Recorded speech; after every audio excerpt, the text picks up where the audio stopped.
Nos vamos con esta música hermosa de Tracy Chapman a los Estados Unidos de América. Nos vamos para los Estados Unidos de América porque, a ver si yo lo digo bien, me tienen que ayudar de verdad, ¿eh? Y pido que me ayude Chris, pero que me ayude Fla, que me ayude Bahía, Lean y Gaby. Esta semana se ha celebrado el Día de la Liberación. Estoy diciéndolo bien, ¿no? O sea, no. ¿Cómo se dice esto en inglés?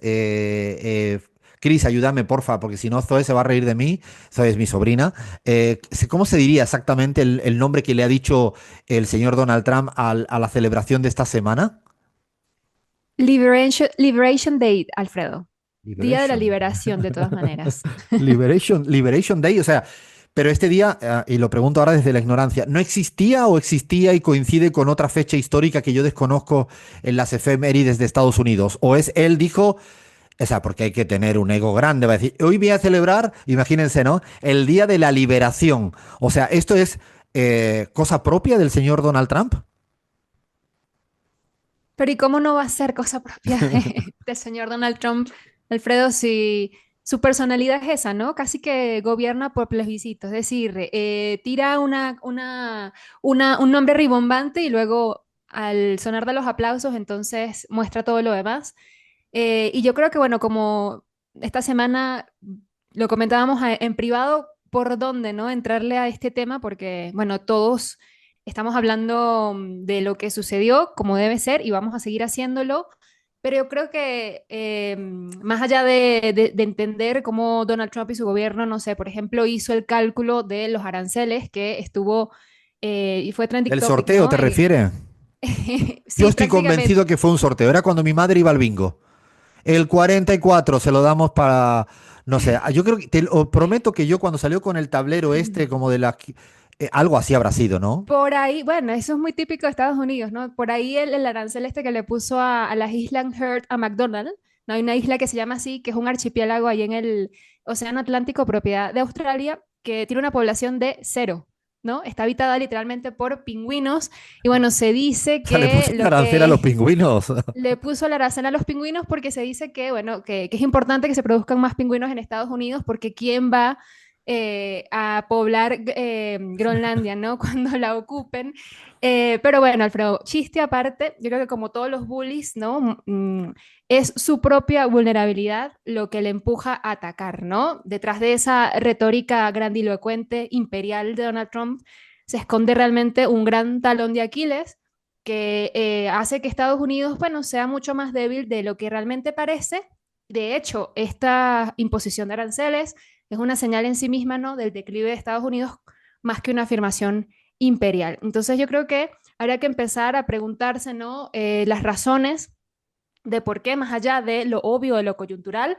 Por ejemplo, ¿cuál es el estado de las finanzas públicas, ¿no? de Estados Unidos? Porque recordemos que Donald Trump hizo campaña y ganó, de hecho, ¿no? Logró consolidar apoyos alrededor de una gran promesa que era las rebajas en el 2026 de los impuestos para las empresas ya establecidas durante al menos su mandato, ¿no? Del 35 al 21% y reducirlas incluso aún más hasta el 15%.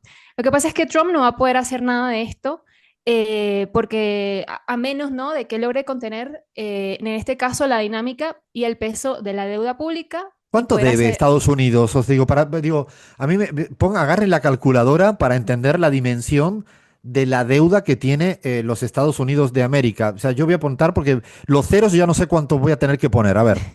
son 12 ceros, me parece, más de 36 billones de dólares, Alfredo. 36 billones de dólares con B de burro. O sea, 36 billones de dólares, que es el acumulado de todos los déficits fiscal que ha tenido este gobierno y déficit comercial. Un país que está dolarizado tiene doble deuda. Deuda por un lado, lo que ingresa y gasta públicamente y lo que compra y vende con el mundo. Como ellos tienen la maquinita de darle a los dólares, ellos dicen, bueno, si tenemos la maquinita vamos a gastar todo lo que podamos en armamento, en meternos en todas las guerras habidas y por haber, vamos a comprarle al mundo lo que nos da la real gana, porque tenemos una maquinita que no le emite, ¿no?, dólares. Bueno, al final se han encontrado, y creo que es un dato, 36 billones de dólares es el estado actual de las cuentas en Estados Unidos de América. Ustedes dirán, pero ¿por qué se han endeudado tanto, tanto, tanto y no pasa nada? Bueno, pues porque si hacemos un repaso en la historia, ¿no? Desde los acuerdos de Bretton Woods, en el momento post Segunda Guerra Mundial, lo que se le dice al mundo es el papel con un verde, el dólar, es la moneda oficial del mundo. Lo voy a decir de una manera muy sencilla, ¿no? Es la moneda, es el billete oficial del mundo, es el que vale. Este es el billete que vale. Claro, primero le dicen, para que este billete valga, tienes que tener respaldo en oro. O sea, tantos dólares como oro tenga. Eso es la primera etapa. Pero en un momento determinado eran tan poderosos, tan poderosos, tan poderosos, que el señor Nixon dijo, ay, ya no, ya le vamos a quitar lo del oro y ahora somos tan poderosos que ¿quién nos van a discutir a nosotros? No, que el dólar no vale en el mundo. Si ya venimos diciéndole durante 16, 17 años que la monedita oficial, claro, cuando una cosa la quiere todo el mundo, porque tienes el Fondo Monetario Internacional, ¿no? Porque Claro que tiene el sí. armamento, porque tiene el poderío militar. Claro, cuando yo le digo a todo el mundo, tenéis que agarrar este billetito porque si no, os invado, os penalizo, os sanciono, os aplico una fórmula Fondo Monetario Internacional. Ahí sí, ¿no? Ahí Chris dice, queremos dólares. No es que la gente quiera dólares, es que impusieron la hegemonía del dólar, Sí. ¿no? Así es, Alfredo. Y bueno, aprovechando lo que dices, porque sucede algo, por ejemplo, con el tema de la deuda del déficit fiscal de Estados Unidos, y es que el país, bueno, está obligado a encontrar cada año compradores para al menos 2.000 billones de dólares, ¿no? Adicionales de los del bono del tesoro, que es una cantidad, para que tengan una magnitud de lo mucho que es ligeramente inferior al PIB de una potencia económica como Francia. Se deben colocar en los mercados estos bonos, ¿no? Con la esperanza de no tener que aumentar las tasas de interés ofrecidas para poder atraer a los inversores. Y de ahí justamente es donde viene estos aranceles punitivos, ¿no? Porque para Trump y su equipo, en este caso, bueno, es una forma de intentar obligar a otros países a comprar y poseer más títulos estadounidenses, y de este modo Estados Unidos pueda financiar pues su creciente déficit público y mantener bajo control los tipos de deuda, porque si no, no van a tener inversores que básicamente quieran pues comprarle, ¿no? O sea, lo que plantea Chris es fundamental porque ya después de haber utilizado, y hicimos un especial en la pizarra, de las sanciones y los bloqueos y los embargos como herramienta, ¿no?, persecutoria, de condicionamiento, para que hagan lo que yo quieran y sigan utilizando el dólar, como le ha sido insuficiente a nivel global, ahora en esta nueva etapa lo que dicen, ahora le pongo esta batería de aranceles en niveles muy elevados, porque además si es recíproca, como ya el caso de China, si tú me pones un 34 y yo te aplico otro 34, empezamos en una espiral de incremento de los precios que no sabemos hasta dónde nos va a llevar. A mí, si me permite, algo que sí quiero añadir a este problema del déficit fiscal, es que además del déficit fiscal que tiene el señor Trump, tenemos el problema del déficit comercial. ¿Qué significa? Que ha importado más que lo que exporta. ¿Y por qué importa más que lo que exporta? Porque Estados Unidos dejó de producir. Este es el kit de uno de la cuestión que tiene detrás, en uno de los grandes dilemas de época de los Estados Unidos de América. Fue abandonando la producción, dejó de producir. Te dirán, ¿por qué dejó de producir Estados Unidos?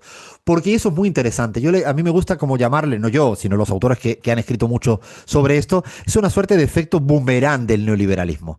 El neoliberalismo, en un momento determinado, lo que dijo es, abaratemos los costes laborales y saquemos la producción afuera. O sea, esclavitud en el mundo, en los que podamos esclavizar, ¿no?, con modelos neoliberales ultra esclavos, como hoy en día son las grandes marcas mundiales que producen a costes laborales de pseudo esclavitud en el mundo. Entonces dice, ¿para qué vamos a tener problemas nosotros con la masa de trabajadores dentro de Estados Unidos y podemos sacar los problemas a los países asiáticos y a los países de África, a los países de América Latina, que ellos tengan problemas con sus legislaciones y con su esclavitud. Esto le llaman mucho, ¿no? La deslocalización de la producción. Pasamos del Made in USA, el hecho en Estados Unidos, al Made in the World, hecho en el mundo. ¿Por qué? Porque no le importaban a los Estados Unidos de América porque dicen, bueno, mientras que la casa matriz esté en un lugarcito de Estados Unidos, yo me quedo la ganancia, pero produzco afuera, ¿no? ¿Se entiende? Eso, me quedo con todo el beneficio, con la plusvalía, me quedo con el beneficio, pero produzco y lo mando a cualquier país de sudeste asiático con las condiciones laborales ultrahumanas, esclavas. Claro, y ahí lo que no se dieron cuenta es que produciendo afuera, afuera empezaron a imitar la producción. Y eso hay un libro maravilloso, maravilloso, de Giovanni Arrighi, uno de los mejores autores que hay en la historia económica, que es Adam Smith en Pekín. El libro fue su última obra, de 2007. Es un libro que recomiendo al que le guste la literatura de la historia económica y ya preveía en el 2007 que el neoliberalismo iba a acabar siendo fagocitado por el monstruo neoliberalismo. Es decir, el neoliberalismo ha ido construyendo un monstruo que era producir tanto afuera que en un momento determinado se fue desindustrializando Estados Unidos e industrializando buena parte del mundo. Y empezaron a crecer esas potencias que copiaban las formas de producir. Sudeste asiático, fantástico. Corea del Sur, ¿no? Evidentemente hablamos de China, podemos hablar de India en el sector farmacéutico, podemos hablar de Vietnam, o sea, está muy estudiado esto a nivel global y claro, ahí van apareciendo potencias, China, India, Corea del Sur, tanto así que empiezan a producir y empiezan a producir mejor y empiezan a desbancar a la producción global y empiezan a echarle un pulso, una disputa geoeconómica que Donald Trump no sabe por dónde resolverla. Y no sabe, o sea, lo peor que hay del declive de una gran potencia es cuando tienes que administrar ese declive de la gran potencia. Ya ha pasado a lo largo de la historia, pasó al Reino Unido cuando pierde la hegemonía de la libra esterlina en el mundo, ¿no? Ahora le está pasando a Estados Unidos y es sumamente interesante cómo los aranceles es una suerte de, yo diría que manotada de ahogado de Donald Trump. Por eso es importante, con esta deuda que decía Chris, con este déficit, con esta desdolarización creciente, ¿no? Porque, cuidado, el mundo no es tonto y la última reunión de los BRICS, nada más y nada menos, Brasil, Rusia, China, India y Sudáfrica, con 40 países más, dicen, pero ¿por qué no vamos a relacionar nosotros económicamente con el dólar si podemos relacionarnos con nuestras monedas? Esta desdolarización, esta posible moneda BRICS que trabajaron en la última cumbre, ha puesto muy nervioso a un imperio decadente, ¿no, Chris? Están en un momento donde no le encuentran la vuelta, ¿no? En este sentido, y ahí la patada de ahogado es aranceles para todos y todas y pingüinos. También para los pingüinos, todo, aranceles para todo el mundo, Alfredo, definitivamente como un bingo. Y bueno, la hacías tú muy bien la representación en esta geopolítica de los aranceles trumpistas, ¿no? Porque, bueno, en la línea con lo que comentabas, hace muy poquito, ¿no? Una semana prácticamente, el vicepresidente de Estados Unidos, JD Vance, bueno, dio un discurso en el que dijo básicamente esto, ¿no? Y por eso, o sea, de ahí que los países, no solamente los más pobres, sean objetos de estos aranceles más elevados, ¿no? Hasta de más del 50%, pero también el objetivo, una de las, sí, uno de los objetivos vendría a ser, ¿no? Impedir que la globalización de alguna manera funcione para los países emergentes según esta misma visión. Yo quería comentar dos cosas, no sé cuánto tiempo nos queda, pero es muy importante, estuve leyendo hace poco y me pareció bastante interesante encontrarle, o sea, quién es el asesor de Trump o, ¿no? ¿Quién diseñó básicamente esta estrategia? Pues Donald Trump no sabemos si es tan inteligente como para hacerlo, ¿no? 6 bancarrotas en su historia como empresario, así que bueno, se llama Stephen Miran y es el principal artífice de este técnico, al menos de este proyecto económico del presidente estadounidense, probablemente uno de los asesores más importantes y menos conocidos o menos mencionados al menos. Y él, tras la victoria de Donald Trump en noviembre, publicó un documento extenso que fue criticado incluso por Nobel de Economía, ¿no? que era estratégico para esta nueva administración y decía, o él exponía ahí básicamente un problema en forma de trilema, ¿no? Que era conciliar tres objetivos difíciles de alcanzar, al menos simultáneamente, que era encontrar la financiación para estos 5.000 billones de dólares de nueva deuda adicional, ¿no? Debido a las reducciones de impuestos que quiere llevar a cabo Donald Trump. A continuación, devaluar el dólar para que Estados Unidos pueda exportar más e importar menos.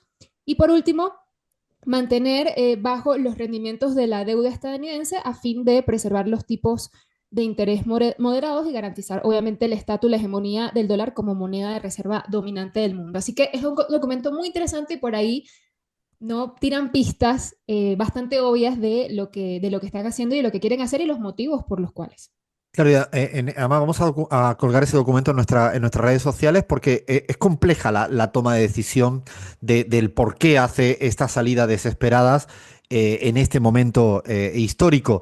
Teniendo en cuenta, además, que, claro, por ejemplo, ¿no? Cuando hablamos de la importancia de no tener la hegemonía absoluta, en los últimos 20 años en el mundo se pasaba de tener de cada 10 monedas que tú guardabas de reservas, 7 eran el dólar y 3 el resto, el 70%, 30%. En la actualidad ya no es el 70, sino el 60%. O sea, ha caído 10 puntos, que es muchísimo, en 2 décadas. Significa esto que, claro, ante el riesgo de no tener capacidad productiva, el riesgo de no tener capacidad de hegemonía del dólar, el riesgo que no lo hemos dicho, pero hay que añadirlo, que desde sus embargos y sus sanciones ha provocado que el mundo incluso esté preparado para transar sin tener que pasar por el famoso SWIFT, que es el código interbancario estadounidense.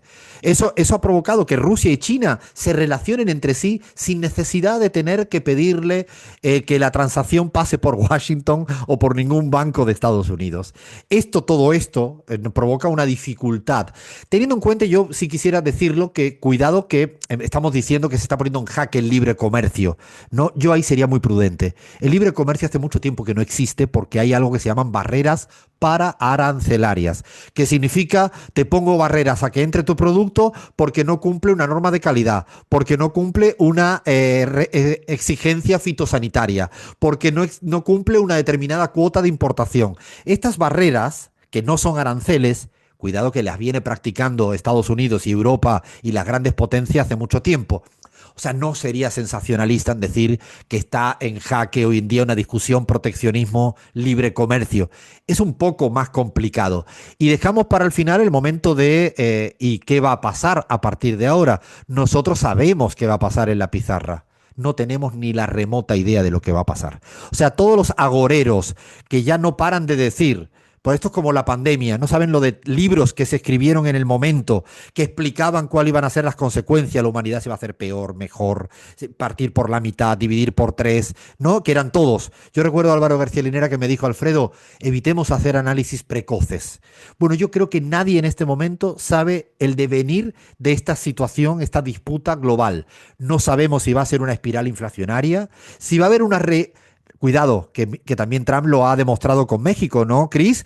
Que tiró 2 fichas para adelante, una ficha para atrás, ¿no? O sea, ¿será que quiere negociar otras cosas? O sea, ¿qué quiere? Digo, no sé, eso digo porque también, por eso pongo muchos interrogantes y tenemos claridad que no sabemos lo que va a pasar, ¿no? Por supuesto, es que esto realmente, y lo han dicho ellos, de hecho, por ahí salió el hijo de Donald Trump diciendo, yo evitaría ser el último que intente negociar el tema de los aranceles, porque para ellos es básicamente una medida, sí, de coacción, ¿no? Primero, para que otras naciones se adhieran a demandas no relacionadas al comercio, ¿no? Esta es justamente la clave del asunto y es esa naturaleza, pues, punitiva de estos supuestos aranceles recíprocos, pero también de todo lo que está haciendo. México, por ese lado, ha dicho, bueno, aquí no, aquí hay mucho pueblo y la verdad es que, bueno, la estrategia de Claudia Sheinbaum creo que ha dado buenos resultados. Un dato para cerrar, y esto que lo ponen por ahí en las redes sociales como si es la gran cosa, realmente, bueno, si vemos los números, hay una encuesta recién publicada, ¿no? Unas horas antes del anuncio del Día de la Liberación, Alfredo, que decía que la popularidad del presidente estadounidense, pues, ha disminuido. Disminuido muy poquito, tiene 43% de aprobación en este momento, pero se trata de la cifra más baja desde su investidura del 20 de enero Y si se comparan, por ejemplo, con el expresidente Biden, ¿no? En abril de 2021 tenía 10 puntos más. Esto lo digo porque, bueno, está la luna de miel, está este periodo en el que Trump desesperadamente intenta pues tratar de cumplir con esa agenda de campaña, pero los números se van desgastando y se va a quedar también, ¿no? Sin este apoyo que puede ser crucial para el no poder cumplir con su programa. Y si el derrotero es inflacionario, que es una posibilidad, esto seguramente le va a hacer cenar porque era una de sus grandes promesas, era resolver la inflación. Y tampoco se cambia el modelo productivo poniendo aranceles. No son un software que le das a un switch on y un switch off y de repente pones aranceles y toda la maquinaria empieza a producir. Es infinitamente más complejo que eso. Así que ramificación de lo que pueda pasar en el futuro, veremos, ¿no, Chris? Lo único que le garantizamos que semana tras semana lo vamos a seguir analizando, ¿no? Hay que traernos a nuestro Abraham Verduga con su bola de cristal a ver si nos tira alguna data. Veremos, veremos a ver. Hacemos una parada y ahora seguimos en la media hora más con curvas en la pizarra.